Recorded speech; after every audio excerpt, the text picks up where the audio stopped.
government. Good to have you back, George. It's been some time. It has been some time. Do you remember the last time?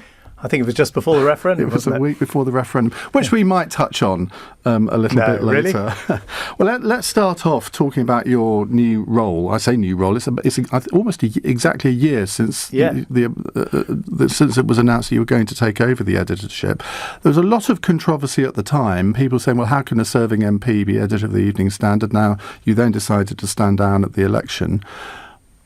Has it been a bit of a roller coaster, a real sort of learning experience for you? Well, it's certainly been a learning experience, but one I have massively enjoyed. I think even more so than I thought I might. I mean, of course, at the time, I offended two, great professions. All the journalists thought, "What's this guy doing, turning up at the newsroom?" And all the politicians said, "Well, what's this former chancellor doing, going to edit a newspaper?" And I thought the best thing to do was just to get on with the job and see how I did it and how people reacted to it.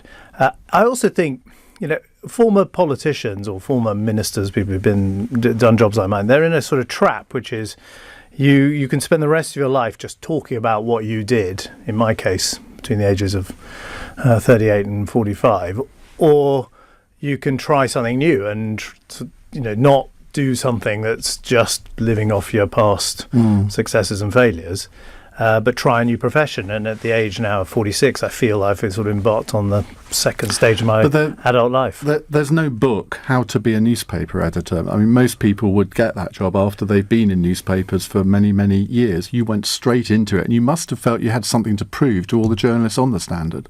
Well, on day one, I sat on the back bench, which, for those who know the jargon, and I had to learn all the jargon, in journalism is where all the action is. It's where the paper is put together and all the great reports from our reporters and photographs and whatever come in. And really within an hour or two of sitting there, you realise you've got to throw yourself into the paper every day. And, you as the editor, of course, are responsible for what's on the front page, the editorial line, the look of the newspaper, making sure there's light as well as shade. And of course, I didn't know that on day one. I hope I've learnt a lot more over the last year. But I think there is a kind of one similarity between politics and journalism. And it's not just that, of course, we report on politics. It's, if you're in a government, you might have lots of different things going on in lots of different departments, but you're trying to provide a coherent overall story of the government and its approach, or your political party and its approach. And in a newspaper too, although you'll have sports stories and culture stories and business stories and political stories and so on, the whole thing has got to cohere. And so there's a similar, I think that's the job of a newspaper editor, to try and bring all those disparate bits together. But, I wouldn't be able to do any of that if I hadn't inherited a very good team at the Standard, which I have. How much do you actually get involved in it, though, yourself? Because I'm told that you actually write quite a few of the editorials yourself. That's not necessarily the case with a lot of newspaper editors. Clearly, you look at the news coverage as well, and I can kind of detect your hand in some of that too. Well, I think all newspapers, certainly in Britain, have editorial attitude, if you like. And I actually think that's quite important, particularly in an age where it's very likely by the time you pick up your copy of the Standard in the evening, you will have seen the news of the day on your mobile phone. And the Standard isn't what it was when I was a child, the way London learns what's going on.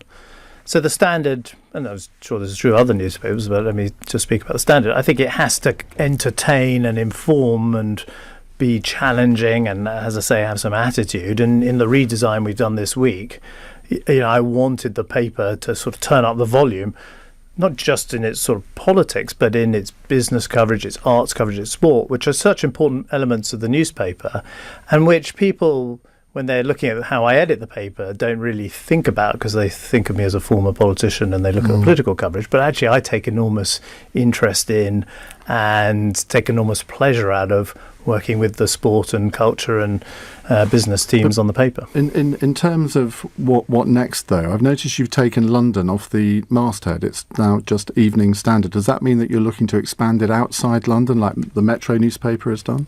Well, we've got no plans to do that, and we have a big distribution in London. The Evening Standard has got more readers than at any point in its 190-year history. and close to 2 million people read it every day, and close to 1 million copies will be being picked up as I speak now. So it's got a big paper circulation, but of course there are really two things to observe here. One is it's got a website now, and a lot of the investment at the company is going into the website, and that's not limited to London or the Southeast. People in the United States, just like they listen to this show in the United States, Australia, and of course this used to be only a London radio station. The Evening Standard too has an international audience, and I also think in this day and age, and in the perhaps more sort of troubling global times we're in, it's important for the paper not just to speak to London and cover what's going on, for example, in City Hall, but also to speak for a set of values it has. It had before I arrived, values I certainly had as well as a politician, which is, to be internationalist, socially liberal, pro-business. And that voice, I would argue, is somewhat lacking, both in our media and in our political world at the moment. And there's therefore a gap in the market, if you like, for the Evening Standard to sit itself. Now, given this week's events, it's interesting that your proprietor is Russian. Is there any any pressure from the proprietor on the line that you take on what's happening at the moment? None whatsoever. I can absolutely assure you that. And indeed, if you look at our coverage and our editorials and indeed our cartoons this week, they've been pretty critical, as you would expect and you would hope, of Russia and Vladimir Putin. And indeed, the owner of the Evening Standard, a Russian, owns the opposition paper in Russia, so has quite a long history, as it happens, of critiquing the Vladimir Putin regime. And look, also, as a paper that represents a city which is the home of the Russian embassy and presumably the centre of the Russian espionage operation, we are acutely critical of that, and indeed today acutely critical of some politicians, notably the Labour leader, who are not, in our view, being strong enough in their response. Do you think that Theresa May went far enough yesterday in the measures she announced to effectively punish Russia? The short answer is yes, and of course, I also remember my former job I had and sitting in the Britain's National Security Council. She has to set out measures that send a very, very clear message to Russia that their involvement in this poisoning, either ordering the attempted assassination or allowing the chemical weapons they have to fall into rogue hands, is totally unacceptable. But I think what people probably haven't appreciated is she has to think through, well, Russia's going to retaliate in some way, and indeed the Russian foreign minister has said that today. What's my next stage? What do I do in response to that Russian retaliation? So I suspect, and I don't have, of course, the inside track anymore, that Theresa May and the British government has a further set of measures it could announce and needs to have, in government, you've always got to think, what's the next stage ahead? What happens if X happens, we do Y, and then Z happens. So I would suspect they've got more shots in their locker. Do you regret calling Theresa May a dead woman walking and saying you wouldn't rest until she was chopped up in little pieces at the bottom of your freezer? Well, look, as I said actually through an editorial in the Evening Standard, I think a lot of harsh things were said, including by me, and I would draw a distinction between remarks made in private, which I shouldn't have made, and I've said so, and political observations about the state of the Conservative government and the outcome of the general election and the reality of the position of the Conservative leadership, which, as I'm sure you discuss every day, is not as strong as perhaps it once was. Or indeed stable, to coin a phrase. Indeed. Have you made up with Theresa May? When was the last time you talked to her? About 2 weeks ago, as it happens.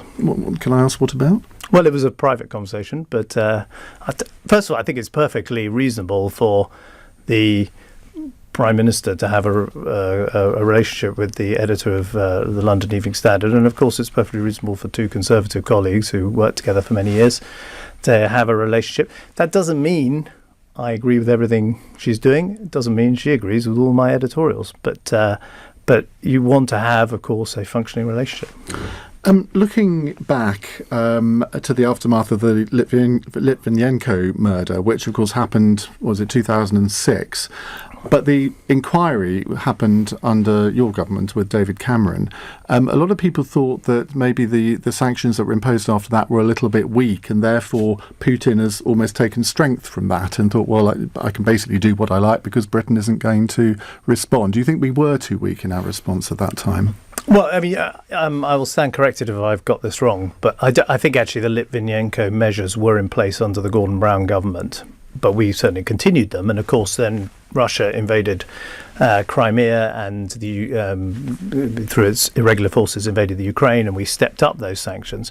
I think you have to ask yourself this, what is the limit of what you're prepared to? Are we going to go to war with Russia? No, we're not. Should we have very strong deterrence in place? Yes, we should. And there are now British soldiers in Eastern Europe, and we have vastly improved our cyber capability, both offensive as well as defensive. Should we sanction individuals? Yes, we should, and we did. Do we think those individuals are going to keep all their money in Britain? No, of course not, because they're not idiots and they can see the way that the wind has blown in recent years. Should we always be looking to at least provide some sort of route for a future improvement in relations? Yes, we should, although, of course, now they're going to go, I suspect, into the deep freeze, and rightly so. We tried, actually, in 2010, as I think any new government would in Britain, to try and find a route for a better relationship with Vladimir Putin. David Cameron put a lot of personal effort into that, and ultimately it didn't come to fruition. But I think, you always have to be looking, whilst maintaining a very strong position of strength, for some way to reduce tension in the world. Do you think we're heading for a new version of the Cold War? Well, you and I grew up during the Cold War, and I think that's a very different situation from what we have now in this sense, which is we were constantly told we were minutes away from potential nuclear destruction, and we had around the world forces on high alert.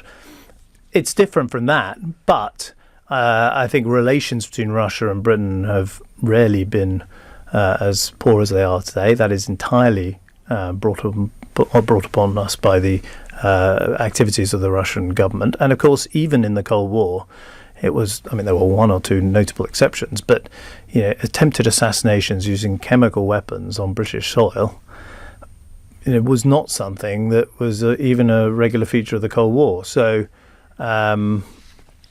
you have to ask yourself what the motive here is, beyond sort of sending a message that anyone who betrays Russia will be dealt with. But that feels to me pretty childish. Let me just remind everyone, you can watch us on Facebook Live on the LBC Facebook page, or indeed on the LBC website at lbc.co.uk. Should the Conservative Party stop accepting any money associated with Russia? £820,000 worth of donations in recent years. Should that stop now? Well, you always have to make a judgment when you accept a donation, assuming the donation is legal and transparent, and you should never accept something that's not legal or not transparent. What is the reputation of the person I'm accepting this money from? It's a choice the political party has about whether to accept the money or not. It's not obliged to accept money, and I think party funding is actually, I know this, is a view not that all of your listeners will agree with, is vastly cleaner than it was actually when I started off in politics, when there were extremely large political parties like the Conservative Party. Of course, Labour's got its own issues with the unions and momentum and so on, but a party like the Conservative Party was almost entirely dependent on 4 or 5 individuals when I started off as an MP and when I first became the Shadow Chancellor, who would write multi-million-pound cheques, many of them for very good reason, honest reasons, and out of generosity and care for their country. But nevertheless, we were totally dependent on these individuals. And the funding model that has been created in the last 10 years is that we need money to fight our campaigns and play a part in our democracy, but we largely get that money now from a much broader range of people. So we are not dependent, as the implication of your question, on one Russian oligarch. Dependent. I say you're not obviously there doing this anymore, but the Conservative Party may not be dependent. But when you have Marina Litvinenko saying that it's effectively tainted money, that ought to give the new Conservative Party chairman Brandon Lewis food for thought, shouldn't it?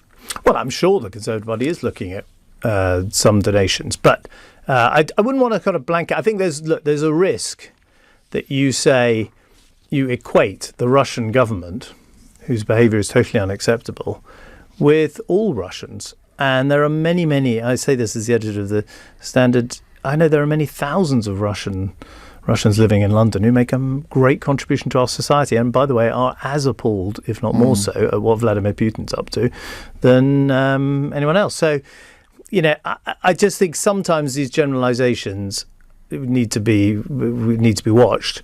But do I suspect at Tory HQ they are going through some of these donations and saying, well, maybe we won't take money in the future from some of these people? I suspect, yes.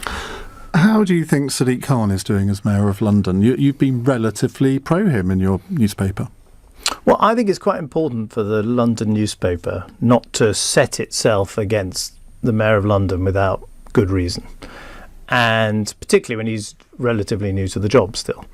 There will be an election in 2020, and then we will hold him to account, and we will examine the alternative candidate, and we will make a recommendation. And we could certainly back Sadiq Khan, or we could certainly back the alternative candidate that the Conservative Party or whoever else puts forward.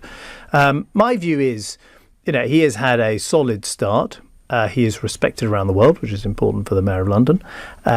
He is pro-business, which is a good thing. But I think on key pledges like housing and crime, which were central to his manifesto, he has not done nearly enough. And that is a point that the Standard makes. How often do you speak to him? Fairly regularly. Quite often we are at the same events, actually, in London, both speaking or both presenting. Does he ring you up sort of fairly regularly and say, I don't like what you've said about me there, or why don't you do something on this? The short answer is no. So because we sort of bump into each other quite a lot, we don't tend to speak to each other on the phone. But of course, there's a regular dialogue with his office. There's the paper is regularly in touch with the mayor's office and the mayor's political assistants and so on.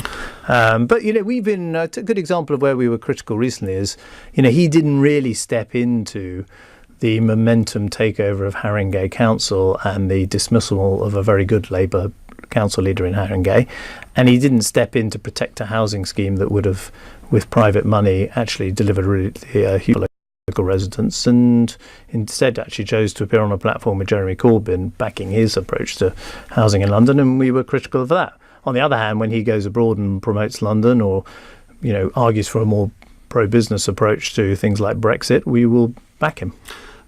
Big thing, I think, for Londoners at the moment, a lot of people are concerned about the possible imminent release of John Warboys, the black cab rapist. Now, there's a judicial review going on at the moment. Do you think the government maybe missed a trick there? David Gaunt, the new Justice Secretary, who you know well, he worked with you at the Treasury. I thought at the time he should have led this judicial review rather than leave it to two of the victims. I didn't see the legal advice that David got as Lord Chancellor. But sometimes in politics you have to ignore the advice you get, don't you? Well, that is true. And there have been more than a few occasions where I did that, and I think to the better. But I think, I think in that case, I happen to know one of the victims, and I think she has been unbelievably brave in fighting on behalf of, well, not just Warboys' victims, but actually all Londoners who might feel threatened were he to be released into London. We're still seeing where he's going to be released, but the real victory that she and others achieved yesterday was that he is not going to be allowed back into London and its environs, and that is a real, in my view, that's a real success for justice and the justice system listening to victims for once, which they're not always very good at doing. Now, I can't let you go without talking a little bit about Brexit, as you might imagine.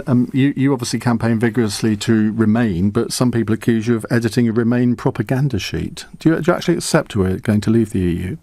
Yes, I do. I mean, I can't pretend that I think it's anything other than a very bad decision for the United Kingdom, but it was taken in a free and fair referendum. So I've always said that Britain will leave the EU. How we leave the EU is a different matter. And my view right from the day after the referendum is a result where 17 million people voted one way, 16 million people voted another, meant that we should take as a sort of pro-European approach to leaving the EU as possible. In other words, not exit from all the arrangements we have that are not identical to EU membership, like the customs union, like the single market and the like. And I think a lot of the economic problems we face at the moment and a lot of the logistical problems on the Irish border and all that kind of thing would not have occurred if we'd taken a more balanced approach to leaving the EU, which I think would have more fairly reflected the outcome, and I think also would have done much more to bring our society together. When, as you know, when I listen to your show, it's very clear from your listeners, the country is not united on Brexit. Well, that is true. Now, we talked about the time you came in the week before the referendum. I just want to play you a very short clip from that interview where I asked you how many civil servants you had planning for Brexit, and this is what you said. Well, the thing we're planning for is the contingency plans for dealing with the financial stability consequences in the immediate aftermath of a vote to leave. We have not got plans for what you then do for Britain. Well, no, because I'm astonished. I don't think why you should be astonished. Well, I'm astonished because the polls are neck and neck, and surely a responsible government would be planning for what would happen. Do you regret the fact that you didn't have anyone planning for Brexit at the time? I think it would have been extraordinary for a government that wanted to stay in the EU to plan for its departure. And indeed, any plan we came up with, which probably would have concluded staying in the single market, staying in the customs union, would have been bitterly contested by those who had just won the referendum. And, once you regret Real? Well, I regret Britain's decision to leave the EU. But we have to, abide by the decision of the public. But how we leave is up for grabs, rightly so, in our country. And the hard Brexiteers, all their promises of money back for the NHS, easy to do trade deals with Trump's America, we'll be able to get a great deal from the EU because they need us more than we need them. But all of those things have fallen apart. And people are beginning to realise we are going to remain a highly integrated European economy 20 miles off the coast of France. And whilst I'm all for doing more business with China, and probably made that case more than anyone else in Britain, the idea that trade with China is going to replace trade with Germany and France is frankly nonsense. But the fact that Theresa May's life has been made a lot harder because there was no preparation, you must have realised that there was a big possibility that the Leave side should win. I don't think anybody would have criticised you for having a team within the Treasury, within government, planning for what was to come if that vote did go that way. As I explained in that interview, we had in place contingency plans for a no vote, a leave vote. They came into force immediately on that Friday morning, and that is why, in my view, Britain did not suffer a sort of financial crisis in the days immediately after the vote, because the Bank of England, the Treasury, myself, Mark Carney, had worked on those plans. But it was never going to be for us in advance of the referendum to determine, should we stay in the customs union? How should we manage the Irish border? What should our membership of the single market look like? And if we had put those plans in place, of course, Jacob Rees-Mogg or Boris Johnson would have come on this programme and said, well, we're tearing up those plans because we're out of all these things. So I don't think those plans would have anyway, even if we had drawn them up, survived a minute after the referendum, because we would have had a very different view about how to conduct our Brexit plan and our strategy than the current government has. Sir Simon Fraser, former head of the FCO, told me a couple of weeks ago that Cameron and you threw the country into turmoil and then left. Now, he chose to leave. You didn't quite choose to leave, did you? But do you take any responsibility for that? Well, I certainly take responsibility as part of a government that had a referendum. Although I didn't want it, did you? Well, I had reservations about it, but I was remain a team player and abided by the decision of the cabinet. But look, obviously it was Theresa May's decision not to keep me in the government, and David Cameron's judgment, in my view, correct one, that he couldn't continue as Prime Minister, having made this sort of central recommendation about the country's economic and security future, and remaining in office would have been impossible in that circumstance. And I think it's also, it has given the country a chance to have a new leader and a newly composed government, and they are now wrestling with those issues. Can you envisage a return to politics in the future? Is it something that is maybe not at the front of your mind, but at the back of your mind? Because the political virus never really goes away, does it? Well, as you know as well, because you were involved in politics, I think, you're right, it doesn't go away in that I'm very interested in politics, I'm a Conservative, but I am not rushing to return to frontline politics. And although I don't rule it out, because I think it's stupid to rule things out, it's not where I'm thinking at all. I'm 46. I was Chancellor Exchequer for 6 years. I worked in a government with a team I liked, with a Prime Minister I respected and trusted. We had a parliamentary majority, so we could do some big, bold things for the country. And am I rushing to return to the House of Commons and work on how to effect Brexit? I'm afraid not. What about City Hall? One or two people are speculating you might stand for Mayor of London next time. Well, I think I can rule that out. I'm not going to stand for to be the Mayor of London in 2020. But that's because I'm really enjoying editing the Evening Standard. And I think the conflict of someone editing the Evening Standard who wanted to run for the Mayor of London would be totally... Great publicity there every day. Well, I think people might spot that after about 2 days. So I don't think it's possible to do that, and so I wouldn't do that, although it's a great job. Just finally, is there a part of you that sometimes, when you see Theresa May attending these summits and having to make these big decisions, is there a part of you that does regret leaving the House of Commons? Because somebody said to me the other day, well, of course, if George had stayed, he would be seen as the natural successor now. I'm very happy with the decision I made. And as I say, I had a very good time in politics. I was very lucky. Worked with a team that, had come into government, got the Conservatives back into office. We were able to do things. And, I don't want to be applying all of my brain and, however you judge that brain on how to minimise the damage of Brexit. I want to be getting on with my new life as the editor of the Evening Standard, which I'm hugely enjoying with the great team I have there. George Osborne, thank you very much for joining us here on LBC. Hopefully we'll have you back very soon. This is LBC. It's 5:02. On FM, online, on your mobile and on digital radio. Leading Britain's conversation. This is LBC.